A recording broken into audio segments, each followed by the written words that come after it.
Agora a Luana Genot, também já é nossa parceira aqui, presidente do Instituto Identidade do Brasil. A gente vai falar de um tema que também já foi tocado aqui no outro bloco, porque a gente sabe que a gente vive nesse país miscigenado, basta a gente olhar pra gente aqui, né? Cada um de um tom de pele. A gente recebeu no ano passado a Angélica Das aqui, é uma fotógrafa que trabalha com vários tons de pele. Ela faz a foto baseada na escala Pantone, que é uma escala de cores usada na indústria para fazer os mais variados produtos. E aí a gente vai olhando como as pessoas têm realmente tons diferentes e não é só a pele que vai definir quem você é, né, Luana? Sim, sim.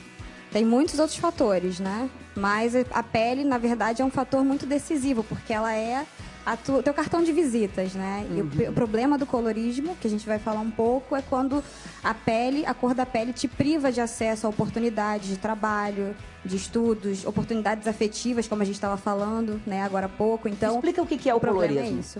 Então, eu gosto de pegar um autor, né, que poucas pessoas conhecem, que chama William de Bois, né, que é um autor americano. Ele vai falar também sobre o conceito de pigmentocracia, né? Ou seja, quanto mais claro você é, melhor, né? Ou seja, se eu tivesse aqui nessa escala, a mesma pessoa, essa que tem o tom de pele mais claro e a de tom de pele mais negro, elas teriam na sociedade tratamentos diferentes por conta disso? Teriam porque... Bom, aqui a gente tem, na verdade, um tratamento fotográfico, né? Da mesma pessoa. Sim, da mesma pessoa, mas fazendo uma mudança no tom da pele. Fazendo uma mudança no tom da pele, né? Sim. Mas, obviamente, a gente também tá tratando aí de traços, a gente também tá tratando de tipos de cabelo, né? Por exemplo, do crespo em detrimento ao cacheado. O crespo, ele tem menos valorização do que o cabelo cacheado. Então, isso também é um fruto do colorismo, né? Então, quando a gente está falando dessa gradação, a gente está falando, por exemplo, de um Brasil. Eu gosto de usar muito a camisa para explicar um pouco de... essa aqui é a camisa que é o símbolo do Instituto, da campanha Sim à Igualdade Racial. E aqui a gente tem que seria um pouco da população negra, né? A população negra seria essa aqui. Então, nós temos 50 tons de preto, né?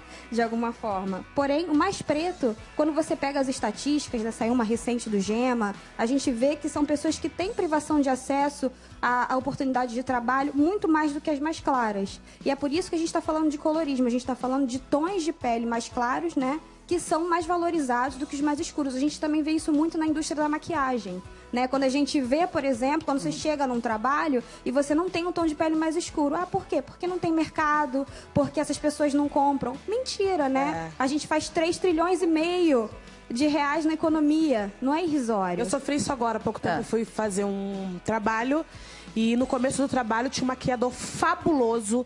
Tinha todas as bases, todos os tons, tudo. E a última cena que a gente foi gravar, contrataram um maquiador que chegou lá e não tinha base pro meu tom de pele. Então eu acho assim, que esse profissional não pode nem dizer que ele é maquiador. Porque eu acho que o maquiador, ele tem que ter uma paleta surreal. Assim, não é porque eu tô aqui agora, mas a Globo tem isso de bom. Porque a gente chega aqui, todo mundo é maquiado, todo mundo tem paleta, todo mundo tem sombra. E em outros lugares você não vê isso. E aconteceu isso comigo. Eu cheguei, a minha sorte que eu carrego a minha necessaire. E quando eu cheguei lá, ele falou, eu não tenho. Falei, mas por que você não deu um Google? Por que você não me ligou para saber qual era a minha base? Eu me senti extremamente discriminada, fiquei chateada. E quando foi pro ar esse trabalho que eu fiz, assim, eu sei que naquele momento eu não estava feliz, sabe? Eu chorava compulsivamente. Isso é muito horrível. Isso faz toda a diferença para a qualidade do seu trabalho, né? Não, com certeza, mas eu acho que, sem querer ser poliana, mas eu acho que a gente também está vivendo um momento de transformação bacana, tanto que a própria pesquisa do Instituto GEMA mostrou que nesses últimos anos nós temos mais pessoas se assumindo negras no processo de pesquisa do IBGE. Então, assim, a gente também está dizendo para o mercado, olha, nós existimos, nós estamos aí e nós podemos fazer essa diferença. Não precisa nos deixar lá no cantinho, né? A gente estava até brincando entre nós aqui, quem era o mais escurinho da gente. Eu ganhei, óbvio, né? Porque eu sou mais escurinho. Não, mas... Olha, não, mas é verdade, assim, às vezes até a própria pessoa, para designar a sua própria cor, a gente pegou a Gabriela Lian, que é uma parceira nossa, para ir às ruas de São Paulo, para que elas dissessem assim, qual é o seu tom de pele? Qual é a sua cor? Vamos ver o que ela colheu de depoimento. Olha só.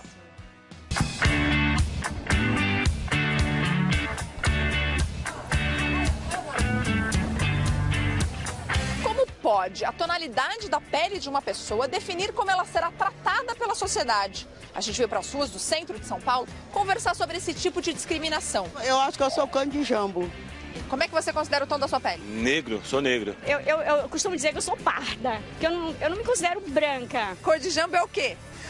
A cor mais morena do que bem aqueles morenão mesmo. Você não é negro, você é moreno. Negro é aquele, né, tipo africano, né? Tipo, último tom, as pessoas costumam dizer. Falo, não, eu sou negro e ponto final. A família da minha mãe ela é negra e a família do meu pai são brancos. Se meus irmãos saíram claros, eu já saí parda. E na sua família? Uns são mais claros, outros mais escuros. Tenho sobrinha loira. Agora, você falou que você tem a pele parda. Como é que são as pessoas da sua família? São tudo mais branquinhos. Tem gente que fala que eu não sou negra, né? Mas eu me considero negra. Né? Meu pai foi mulato claro, né? Pele clara, olhos verdes e o cabelo menos, não tanto ondulados. A minha mãe com a pele mais negra, não é? E o cabelo mais ondulados. Foi discriminada? Já, nessa parte já, principalmente na primeira série com a minha professora. O que aconteceu? Ela falou assim que eu era negrinha, que eu tinha que repetir de ano. Você acha que a sua mãe teve mais dificuldade que seu pai na vida por causa disso? Muito mais. Só os olhos verdes já davam, assim, um diferencial, né? Você acha que os mais clarinhos tiveram mais oportunidades na vida por causa do tom da pele? Sim, de uma certa forma, sim. Sempre tem. Por causa do tom da pele, a pessoa tem menos oportunidade que outros. É lamentável.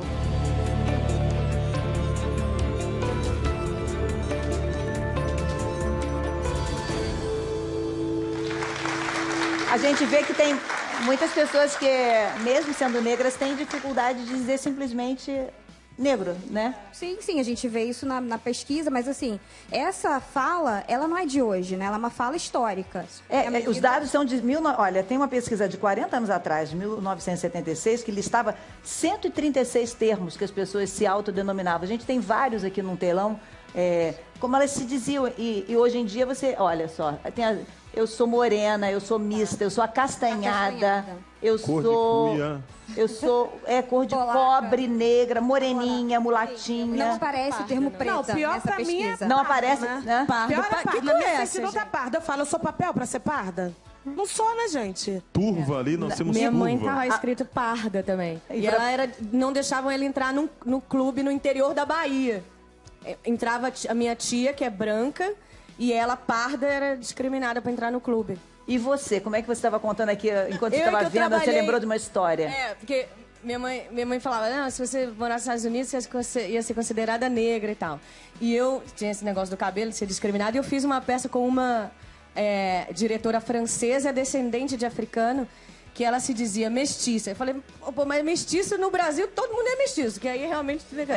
Aí ela ficava, você é preta ou você é branca? Você é preta? Eu falei assim, cara, eu sou isso aqui, eu não sei te dizer, assim. Aí a gente fez um trabalho lá na França chamado Meu Cabelo e Eu. Falava sobre o cabelo, que era um assunto aparentemente frívolo, mas aí falava sobre alopécia, sobre essa coisa de você ter que alisar o cabelo. Era um assunto frívolo que acabava falando sobre preconceito e tudo isso. E aí, no final do tempo da nossa residência, ela falou assim, eu cheguei a uma conclusão. Você é albina. Nossa! Você não entendi. Eva, vai morar um tempo no Brasil. Só que aqui a gente tem isso, essa coisa de se autodenominar. Eu lembro que tinha uma funcionária que falava assim, olha essa moça aí, escurinha. Eu falei, Rita, e ela mesma era negra. Eu falei, não, ela é negra. Ela, não posso chamar ela de negra, senão eu vou ofender. E ela mesmo negra. Mas tinha esse conceito, né, de que isso seria como se fosse algo... Como quando as pessoas dizem que alguém é gorda, como se fosse uma coisa depreciativa. Sim, isso faz parte da história do nosso país, né? Por isso que a gente fala do conceito de democracia racial, que houve todo um projeto histórico no país para clarear a população, né? Existe um quadro famoso até que se chama Redenção de Cã, e justamente esse quadro explica, tem uma avó que salda aos céus, que é uma avó negra, porque a filha nasceu mais clara e, consequentemente, seu bisneto seu neto nasceu mais claro, e por aí vai, né? Então, o ser negro, ele era, de fato, alguma coisa pejorativa, era um projeto histórico do país, clarear a população. Por quê? Não era só um projeto estético, é porque acreditava-se que, justamente, os imigrantes imigrantes europeus, eles vinham trazer cultura, eles vinham melhorar intelectualmente a população. Então existe todo um conceito por trás disso que se reflete de fato nesses 136 tons, que fazem também com que as pessoas, né, historicamente tenham dificuldade de se autodeclarar, né, e a gente vê isso até hoje, mas está mudando. A gente acredita, de fato, no empoderamento da população, né? O empoderamento, ele vem de dentro, né? Aquilo que a gente estava falando também do outro bloco, de você se enxergar e ver aquilo como positivo. Eu sou negra, sim, com muito orgulho. Mas claro, quando a gente tem esse cenário positivo, mas quando a gente começa a olhar os números também, você vê que hoje o IBGE define como preto, pardo e branco. E aí, muitas vezes, sei lá, uma colocação profissional de destaque em nível superior, você tem o branco, sei lá, com X%, e quando você... Para somar a população negra, que é esse preto e pardo, você precisa juntar o preto e pardo para chegar naquilo. Ou seja, nós estamos ainda muito abaixo. E aí quando você vai olhar os números, empregada doméstica sem especialização, a comunidade negra ainda está muito à frente. Esse processo de embranquecimento que ela fala ainda vigora hoje, por mais que não seja uma coisa oficial, e a gente precisa ir trabalhando isso dentro de casa todos os dias com os filhos. E a gente volta a falar de autoestima quando a gente fala nisso, né? Que é importante você dentro de casa ter alguém que valoriza. A gente tem uma família aqui hoje, que é uma família que a gente diz multicolorida, que é a família da Ana Paula. Tudo bom, Ana Paula? Bom dia. Ana Paula tem 4 filhos. Isso. Tem 4 filhos e cada um de relacionamento diferente, então saíram com... Cada um de um tom. E o que isso te traz, assim, de diferente no seu dia a dia? O que você já teve que responder? Se são realmente meus filhos. É a primeira pergunta. As pessoas olham para ele e falam, nossa, é seu filho? Esse é o seu filho mais velho? Esse é o mais velho, João Vitor. João Vitor, tudo bom, né? As pessoas olham e falam, nossa, é seu filho? Diferente de você, né? Aí, quando estamos juntos, olham a mais nova, que é loira. Mas como eles são irmãos? Saíram da mesma mãe. Uhum. São irmãos, entendeu? E, assim, se tratando de Brasil, coisa mais normal que tem, entendeu? A Vitória é que passou mais problemas pela aceitação da cor, pela aceitação do cabelo. Aceitar. Foi muito difícil. Teve um período do cabelo alisado. Alisa o cabelo dela para te dar menos trabalho. Era o que você ouvia? Era o que eu ouvia. E ela doida para alisar, né? E ela doida para alisar, porque ela queria seguir o padrão. Ela queria estar enquadrada naquilo, né? E quando eu cortei o cabelo dela, eu falei, não, chega. Não tem mais química, não tem mais alisamento. Agora você é você. Ela chorou. Minha tia cortou o cabelo, a lágrima escorria. E eu falando com ela, nossa, você é uma negra muito linda, você é minha pretinha, você é isso, você pode o que você quiser. Ela foi se aceitando. Hoje é a negra, é a minha pretinha. Eu falo que cada um tem seu tom. Ela é minha pérola negra, ele é meu chocolate ao leite, a Yasmin é o chocolate branco e o Vitor Hugo é o meio amargo, é o mais pretinho deles. São muito bem resolvidos com a cor, todos. São muito bem resolvidos com a questão de serem irmãos, se entendem, não se discriminam por isso. E eu falo para eles uma coisa, principalmente os mais escuros, que é o Vitor Hugo e ele. E a Vitória passa muito pela questão do cabelo, que não tem só a cor, tem o cabelo. Vocês têm que ser bom 2 vezes. Primeiro por serem filho da Paula e depois por serem pretos. Então, assim, vai sofrer muito. Mas sejam bons. E você sente isso? Que você tem uma cobrança maior por conta da sua cor? Sim. Sente que você precisa realmente corresponder a isso? E é assim que vocês sentem também, Cacau? Todo dia a gente tem que provar. Muito obrigada, Ana Paula. A gente consegue, que a gente chega. Todo dia é uma prova muito maior. Todo dia é isso. Mas assim, Fátima, eu digo a você que eu falo isso me arrepia. Eu acho isso um absurdo. Eu tenho um filho de 13 anos, eu tenho outros filhos. Como é que você vira para uma criança e diz a ele, você tem que ser 2 vezes melhor? 2 vezes melhor por quê? Aonde, filho de Deus? Então, é muito complicado quando você é obrigado a ensinar esse tipo de absurdo. Ela faz isso para protegê-lo, no fundo, né? Exato, mas ao mesmo tempo, você olha e fala, eu estou explicando para ele que ele é pior. Porque quando eu digo, você tem que ser 2 vezes melhor, eu estou dizendo para ele que ele tem alguma desvantagem, mas essa desvantagem não é dele, é a sociedade que dá errado. É uma desvantagem histórica, né? Não, e quer ver uma Que coisa histórico. agora que melhorou? O cabelo, que é libertador. Antigamente, na minha época, quando eu era pequena, todo mundo tinha cabelo alisado. E eu andava com o meu cabelo alisado. Era coisa que não mexia, mas estava ali. Aquele duro e liso. Playmobil. É, Playmobil, total, uma cuia. E graças a Deus, hoje isso é libertador, porque todo mundo assumiu o cacho, usa os cachos, tem prazer de usar. Então isso, graças a Deus, tem evoluído bastante. Mas era muito difícil. Imagina pra filha dela. Você chegava pra hidratar o cabelo, quando eu via, tava aquele cheiro de amônia queimando, assim. O que é isso? Alisava sem você pedir. E não tinha produto nem salão que cuidava de cabelo de negro. Não é todo mundo que encara, não. Às vezes você vê Exatamente. Eu acho que a gente já melhorou muito, mas eu ainda desafio qualquer pessoa em qualquer salão que não seja um salão especializado e peça pra cuidar do cabelo. Não sabe. Eu fui num salão na semana passada, fui fazer minhas unhas e falei assim, o que você acha? O que eu posso fazer no meu cabelo? Não sabe. A pessoa olhou, tipo, o que eu faço?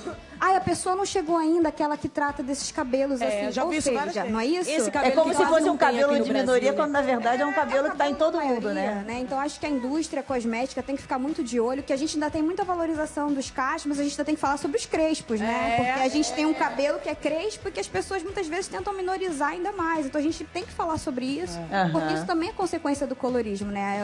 É o mais pretinho que é menos valorizado que o mais claro e também o cabelo crespo que é menos valorizado que os cacheados mais abertos e por aí vai, né?